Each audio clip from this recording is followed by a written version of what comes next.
La primera función de una mitología viva ha consistido tradicionalmente en reconciliar la conciencia con los requisitos de su propia existencia, es decir, con la naturaleza de la vida. Ahora bien, la vida vive de la vida. Su primera ley es: ahora te comeré yo y luego serás tú el que me coma a mí, algo bastante difícil de asimilar para la conciencia. Esta cuestión de la vida alimentándose de la vida, es decir, de la muerte, lleva en marcha desde mucho antes de que los ojos se abrieran y cobrasen conciencia de lo que estaba ocurriendo. Miles de millones de años antes de la aparición en el universo del Homo sapiens. Los órganos de la vida habían evolucionado hasta llegar a depender para su existencia de la muerte de otros. Estos órganos tienen impulsos de los cuales la conciencia ni siquiera es consciente y, cuando cobra conciencia de ello, se asusta del espanto que acompaña a este asunto de comer o ser comido. Es muy profundo el impacto que provoca en una conciencia sensible el horror de ese monstruo que es la vida. La vida es una presencia espantosa, pero de no ser por ella no estaríamos aquí.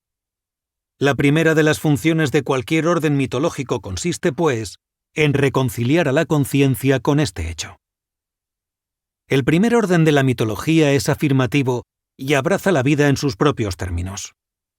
No creo que ningún antropólogo haya documentado la existencia de una mitología primitiva negadora del mundo. Es sorprendente ver cómo se enfrentaban los primitivos a los dolores, agonías y problemas de la existencia. He estudiado muchos mitos de las culturas de todo el mundo y no recuerdo, en el pensamiento primitivo, una sola palabra negativa sobre la existencia o el universo. El hastío del mundo solo afecta a quienes viven en la opulencia.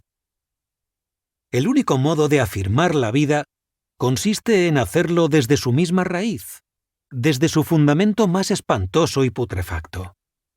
Ese es, precisamente, el tipo de afirmación del que nos hablan los ritos primitivos. Y aunque algunos sean tan brutales que apenas si podemos leerlos, y menos todavía contemplarlos, lo cierto es que dejan bien patente a la mente del adolescente que la vida es una cosa monstruosa y que, si queremos vivir, debemos hacerlo de tal o de cual modo, es decir, sin salirnos del surco establecido por las tradiciones de la tribu. Esta es la primera función de la mitología.